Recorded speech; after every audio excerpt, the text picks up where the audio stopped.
எதிர்பார்க்கப்பட்ட தாக்குதல் என்று சொல்கிறதா, எதிர்பார்க்காத தாக்குதல் என்று சொல்கிறதா என்னென்று சொல்லி ஒரே குழப்பமாக இருக்குது. அதுதான் இஸ்ரேல் இன்றைக்கு அதிகாலை ஈரான் மேலே நடத்தின அந்த அதிரடியான தாக்குதல். இந்த தாக்குதல் எப்படி திட்டமிடப்பட்டது, இந்த தாக்குதலினுடைய தன்மை என்ன, இதனுடைய விளைவுகள் என்ன, இது சம்பந்தமாக இந்த காணொளியில் விரிவாக விளக்கமாக பார்க்க போகிறோம். இன்றைக்கு வெள்ளிக்கிழமை விடிகாலை நேரம் வானத்தில் திடீரென்று ஈ மொச்ச மாதிரி 200க்கும் மேற்பட்ட விமானங்கள் ஒரு 8-10 நிமிஷம் தான், கன நேரமும் இல்லை, 8-10 நிமிஷத்துக்குள்ளே மலமலண்டு வானத்தில் எல்லா இடமும் கட்டும் தாக்குதல்கள். எங்கேன்னு பார்த்தீங்கன்னு சொன்னால் ஈரானில் எங்கேயோ ஒரு எல்லையோர கிராமத்தில் எங்கேயோ ஒரு ஒதுக்குப்புறத்தில் நடந்த தாக்குதல் கிடையாது. ஈரானினுடைய தலைநகர், ஈரானுடைய முக்கியமான தலைநகர் மற்றும் அதனை சுற்றி இருக்கின்ற முக்கியமான பகுதிகள், இந்த பகுதிகளெல்லாம் இலக்கு வைக்கப்படுது. இஸ்ரேலிய போர் விமானங்கள் 200க்கும் மேற்பட்ட போர் விமானங்கள் திடீரென்று வானத்தில் தோன்றி ஈரானுடைய சகல பாதுகாப்பு வான் பாதுகாப்பு அம்சங்களை மீறி மிக வேகமாக உள்ளே நுழைந்து அவர்கள் இலக்கு வைத்த அந்த இலக்குகளை மிக வேகமாக தாக்கி முடிச்சிட்டு போயிருக்கிறார்கள் இஸ்ரேலிய விமானப்படையினர். தாங்கள் 100க்கும் மேற்பட்ட இடங்களை டார்கெட் பண்ணதாக இஸ்ரேல் சொல்லியிருக்குது. இந்த 100க்கும் மேற்பட்ட இடங்களும் முக்கியமான இடங்கள் தான். இதை நாங்கள் பொதுவாக 3 கேட்டகரிக்குள்ள பிரிக்கலாம். 3 பிரிவாக பிரித்து பார்த்தோம்னு சொன்னால் அதில் முதலாவது அணு சார்ந்த இடங்கள், அதாவது அணுகுண்டு உற்பத்தி மையங்கள், அணு ஆராய்ச்சி மையங்கள், அதே போல் யுரேனியத்தை பிரித்து பகுத்து ஆய்வு செய்கிற ஆய்வு கூடங்கள் என்று சொல்லி எதெல்லாம் அணுகுண்டோட அணு ஆயுதத்தோட சம்பந்தப்பட்ட இடங்களோ அதெல்லாமே இலக்கு வைக்கப்பட்டது. அது முதலாவது கேட்டகரி. ரெண்டாவது பார்த்தீங்கன்னு சொன்னால் ஈரானுடைய முக்கியமான ஆயுத தொழிற்சாலைகள், மிக குறிப்பாக ஏவுகணைகளை உற்பத்தி செய்கின்ற ஆயுத தொழிற்சாலைகள் மற்றும் ஏனைய ஆயுதங்களை உற்பத்தி செய்கின்ற ஆயுத தொழிற்சாலைகள் மற்றும் ஆயுத களஞ்சியங்களும் டார்கெட் பண்ணப்படுது. அது ரெண்டாவது குரூப். மூன்றாவது பார்த்தீங்கன்னு சொன்னால் ஈரானுடைய முக்கியமான இராணுவ தளபதிகள், யாருமே எதிர்பார்க்காத மிக முக்கியமான இலக்குகள் இராணுவ தளபதிகள், அது மட்டும் இல்லாமல் ஈரானுடைய அணு சார்ந்த விஞ்ஞானிகள் என்று சொல்லி 3 பிரிவாக பிரிக்கப்பட்டு இந்த 100க்கும் மேற்பட்ட இலக்குகள் குறிக்கப்பட்டு வெற்றிகரமாக இந்த தாக்குதல் நடந்திருக்குது.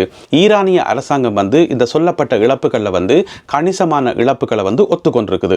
இந்த மாதிரி நடந்திருக்குது, இந்த மாதிரி உயிரிழப்புகள் பதிவாகி இருக்குது, இராணுவ தளபதிகள் கொல்லப்பட்டது உண்மைதான், விஞ்ஞானிகள் கொல்லப்பட்டது உண்மைதான் என்று சொல்லி இதில் கொல்லப்பட்ட இராணுவ தளபதிகளுடைய பெயர் விவரங்களை நான் பிறகு சொல்கிறேன். அதுக்கு முதல் பார்த்தீங்கன்னு சொன்னால், இப்போ நாங்கள் எல்லாம் யுத்த காலத்தில் இருந்திருக்கிறோம், எங்களுக்கு யுத்தம் என்னன்னு தெரியும். ஒரு போர் விமானம் வானத்தில் விரையக்குள்ள அது வட்டம் இடையக்குள்ள அது 15 விரையக்குள்ள இப்படி சத்தமாக இருக்கும்ன்றதை எங்கள் எல்லாருக்குமே தெரியும். அதில் யோசிச்சு பார்த்தோம்னு சொன்னால் ஒரே ஒரு விமானம் அது கொஞ்சம் தாழ்வாக பறந்தாலே எங்களுடைய காதெல்லாம் அடைச்சிடும். அந்த அதிர்ச்சியிலேயே சில வயதானவர்கள் சில வர்த்தக்காரர்கள் உயிர் விட்ட சம்பவங்களும் எங்களோட மண்ணில் நடந்திருக்குது. எனவே அப்படி இருக்கும்போது ஒரே நேரத்தில் 200க்கும் மேற்பட்ட விமானங்கள் அணிவகுத்து வந்தால் அந்த விமானங்கள் சும்மா குண்டு போட வேண்டாம், சும்மா வந்த அந்த காட்சியை அவ்வளவு பயங்கரமாக இருந்திருக்கும். தெஹ்ரானில் இருந்த மக்களுக்கும் மற்ற அதனை சூழ இருக்கின்ற ஏனைய நகரங்களில் இருந்த மக்களுக்கும், சுருக்கமாக சொல்ல போனால் ஈரானிய மக்களுக்கு. எனவே ஈரானிய மக்களுக்கு என்ன நடக்குது, எங்கே ஒரு வெடிச்சத்தம் கேட்குதுன்னு சொல்லி அந்த பக்கம் காதை திருப்பாக்கும் முதல் இங்காலை பக்கம் அடுத்த வெடி, அங்கே காதை கொடுக்காக்க முதல் எல்லா இடமும் சுத்தவர நிறைய தாக்குதல்கள். அப்போ அங்கே இருக்கக்கூடிய ஈரானிய மக்களுக்கும் சரி, ஈரானிய இராணுவத்துக்கும் அரசு நிர்வாகத்துக்கும் சரி, என்னதான் நடக்குதுன்றதை உணர்ந்து கொள்றதுக்கே நேரம் இல்லை. அவ்வளவு ஒரு குறுகிய நேரத்தில் மிக கடுமையான தாக்குதல்கள் நடத்தப்பட்டிருக்கிறது.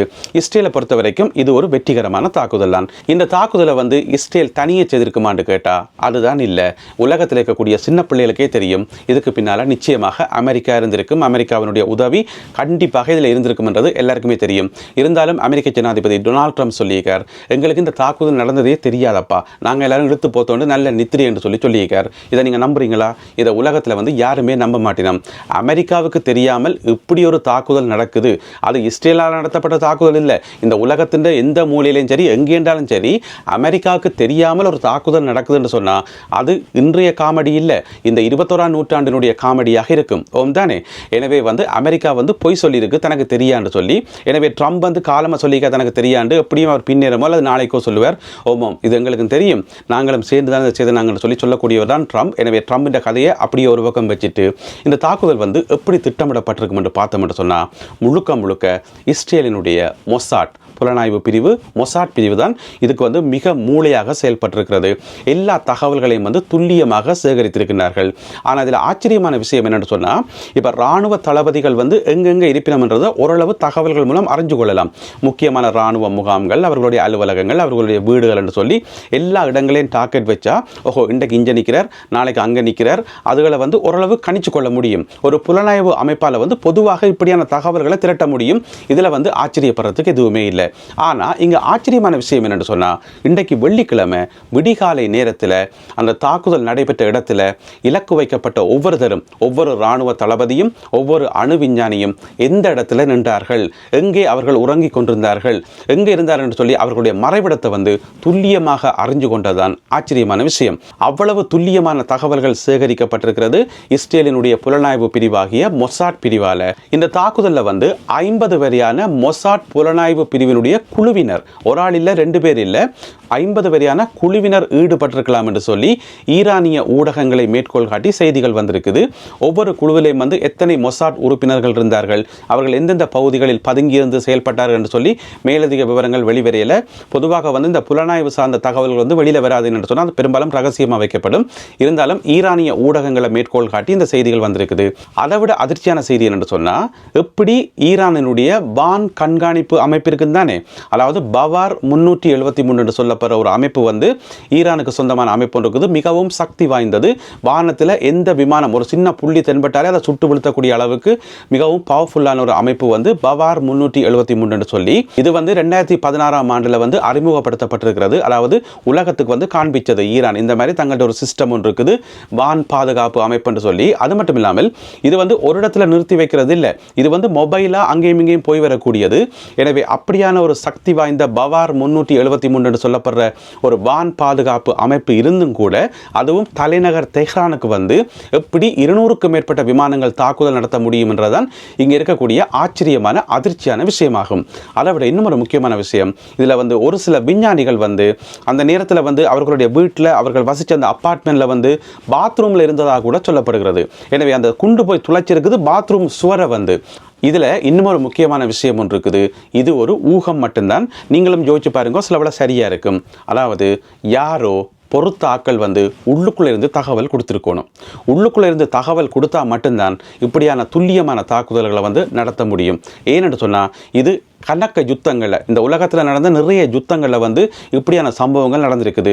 ஏன்னு சொன்னால், என்னதான் நவீன கருவிகள், ட்ரோனுகள் என்று சொல்லி நவீன தொழில்நுட்பங்கள் வந்தாலுமே கூட எல்லாத்தையும் 100க்கு 100% கண்காணிக்க முடியாது. எனவே உள்ளுக்குள்ளே இருந்து ஆக்கள் யாரோ தகவல் கொடுத்தா அது இந்த தொழில்நுட்பங்கள் எல்லாத்தையும் விட மிக பெருமதியாக இருக்கும். எனவே அப்படியான தகவல்கள் சில கொடுக்கப்பட்டிருக்கலாம் இஸ்ரேலிய புலனாய்வு பிரிவுக்கு.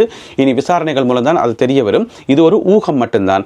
ஏன்னு சொன்னால், இவ்வளவு துல்லியமான தாக்குதல் நடத்துறது தனிய தொழில்நுட்பத்தை மட்டும் வச்சுக்கொண்டு கஷ்டம். இந்த தாக்குதலில் வந்து கொல்லப்பட்ட இராணுவ தளபதிகளை பார்த்தீங்கன்னு சொன்னால் 3 மேஜர் ஜெனரல் தர அதிகாரிகள். இதை வந்து ஈரானே உத்தியோகபூர்வமாக ஒத்துக்கொண்டிருக்கிறது. 3 மேஜர் ஜெனரல் தர அதிகாரிகளும் ஒரு பிரிகேடியரும் வந்து கொல்லப்பட்டிருக்கிறார். ஒரு மேஜர் ஜெனரல் என்று சொல்லி நாங்கள் பார்த்தோம்னு சொன்னால், அவருக்கு கீழே சராசரியாக 16,000 இராணுவத்தினர் தொடக்கம் 25,000 வரையான இராணுவத்தினர் இருப்பினம்.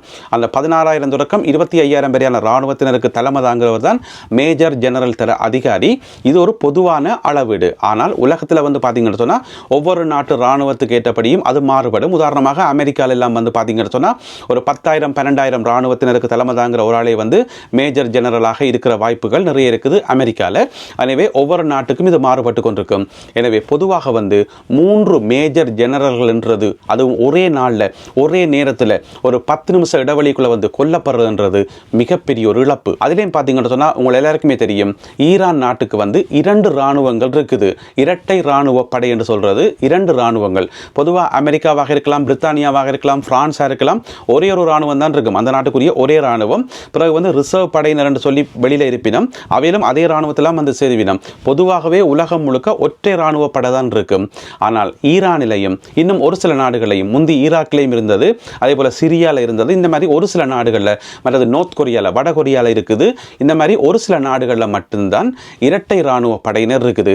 அப்போ ஈரானில் இருக்கிற இரட்டை இராணுவ படையை பார்த்தீங்கன்னு சொன்னால் ஒன்று ஈரானுக்குரிய மரபு இராணுவ படையினர், ஈரான் நாட்டுக்குரிய இயல்பான இராணுவ படையினர் ஆர்டிஎஸ் என்று சொல்கிறது. அந்த ஆர்டிஎஸ்னுடைய கட்டளை தளபதி, அந்த ஆர்டிஎஸ் இராணுவத்துக்கு ஈரான் முழுவதும் இருக்கக்கூடிய அந்த ஆர்டிஎஸ் படையினருக்குரிய மிகப்பெரிய தளபதி வந்து கொல்லப்பட்டிருக்கிறார். அவருடைய பேர் வந்து major general Mohammad Bagheri. Major general Mohammad Bagheri அவர்தான் கொல்லப்பட்டிருக்கிறார், ஈரானிய இராணுவத்தினுடைய தலைமை தளபதி. அதுக்கு பிறகு அவருடைய துணை தளபதி இருப்பார் தானே, அவரும் வந்து கொல்லப்பட்டிருக்கிறார். மேஜர் ஜெனரல் குலாம் அலி ரஷீத் அவரும் வந்து கொல்லப்பட்டிருக்கிறார். இவர்கள் ரெண்டு பேரும் பார்த்தீங்கன்னு சொன்னால் ஈரானினுடைய மரபு வழி இராணுவ படையினுடைய தளபதியும் துணை தளபதியும். அதுக்கு பிறகு உங்களுக்கு தெரியும் ஈரானில் வந்து இன்னும் ஒரு சிறப்பு படை ஒன்று இருக்குது. ஈரானினுடைய அதிரடி படை, ஈரானினுடைய மர்ம படை என்று சொல்றது, ஈரானுடைய அதி சிறப்பு படை என்று சொல்றது, அதுதான் இஸ்லாமிய புரட்சிகர காவல் படை. இஸ்லாமிய புரட்சிகர காவல் படை, அந்த படையினுடைய தளபதியும் வந்து கொல்லப்பட்டிருக்கிறார். அவருடைய பேர் என்னன்னு பார்த்தீங்கன்னு சொன்னால் மேஜர் ஜெனரல் ஹுசைன் சலாமி. எனவே ஈரானிய இராணுவத்தைச் சேர்ந்த 3 மேஜர் ஜெனரல்கள், ஒரு பிரிகேடியர் என்று சொல்லி உயர்மட்ட தளபதிகள் வந்து கொல்லப்பட்டிருக்கணும். அதே நேரம் சில அணு விஞ்ஞானிகளும் வந்து கொல்லப்பட்டிருக்கணும். பொதுமக்கள் தரப்பில் வந்து ஈரானுடைய தொலைக்காட்சியின்படி 73 அப்பாவி பொதுமக்கள் கொல்லப்பட்டுள்ளதாகவும் 350க்கும் மேற்பட்டவர்கள் வந்து காயமடைந்திருப்பதாகவும் தகவல்கள் வந்திருக்குது. அதே நேரம் ஈரானினுடைய அணு உலை மையங்களும் வந்து தாக்கப்பட்டிருக்கிறது. அதாவது யுரேனியத்தை எடுத்து அதை பகுப்பாய்வு செய்து அந்த அணு ஆயுதங்களாக உற்பத்தி செய்கிற அந்த மையங்களும் வந்து தாக்கப்பட்டிருக்கிறது. இஸ்ரேல் என்ன சொல்லுதுன்னு சொன்னால் பல மாடி கட்டடங்களை கொண்ட அந்த கட்டடம் எல்லாத்தையும் வந்து தாங்கள் தாக்கி அளித்திருப்பதாகவும், அதே நேரம் நிலத்துக்கடியில் வந்து பல மாடிகளை கொண்ட கட்டடங்கள் இருக்குந்தானே அதையும் வந்து தாக்கி அளித்திருப்பதாகவும் இஸ்ரேல் சொல்லுது. ஆனால் ஈரான் சொல்லுது அவர்கள் சொல்கிற மாதிரி அங்கே பெரிய அளவில் தாக்கம் எதுவுமே இல்லை, எங்களுடைய அணு ஆலை மையங்கள் அணு ஆராய்ச்சி நிலையங்கள் எல்லாமே வந்து சேஃபாக இருக்குது, எனவே வந்து எந்த விதமான பிரச்சனையுமே இல்லை என்று சொல்லி.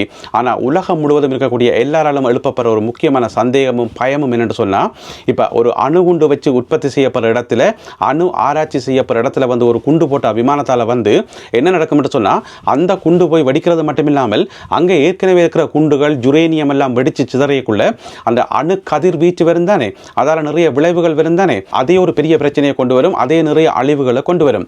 ஆனால் ஈரான் சொல்லி இருக்குது நாங்கள் வந்து இதை முழுமையான கட்டுப்பாட்டுகளை வச்சுக்கிறோம், இங்கே எந்த விதமான பிரச்சனையுமே இல்லை.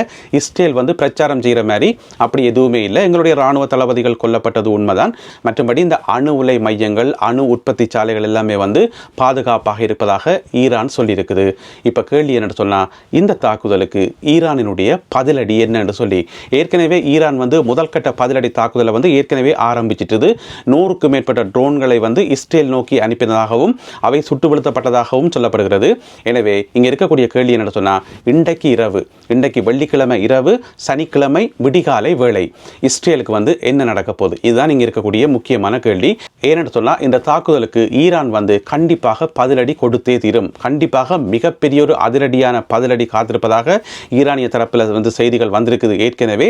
அதோட இன்றைக்கு கொல்லப்பட்ட இராணுவ தளபதிகள் ஒரு ஆள் இருக்கார் தானே, அதாவது இஸ்லாமிய புரட்சிகர படையினுடைய இராணுவ தளபதி, அவர் வந்து ஏற்கனவே சொல்லியிருந்தவர் அமெரிக்காவோ இஸ்ரேலோ ஈரான் மேலே கை வச்சால் அதனுடைய விளைவுகள் வந்து படுமோசமாக இருக்கும், நரகத்தினுடைய வாசலை நாங்கள் அவர்களுக்கு காட்டுவோம் என்று சொல்லியிருந்தவர்.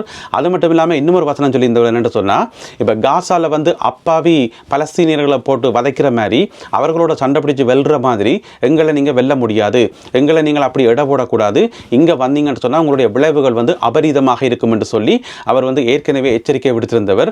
அது மட்டும் இல்லாமல் ஈரான் நாட்டினுடைய மிகப்பெரிய தலைவர் காமேனி வந்து இப்போ உறுதிமொழி எடுத்துக்கார், எச்சரிக்கை விடுத்திருக்கின்றார், பதிலடி தாக்குதல் வந்து மிக கொடூரமாக இருக்கும் என்று சொல்லி.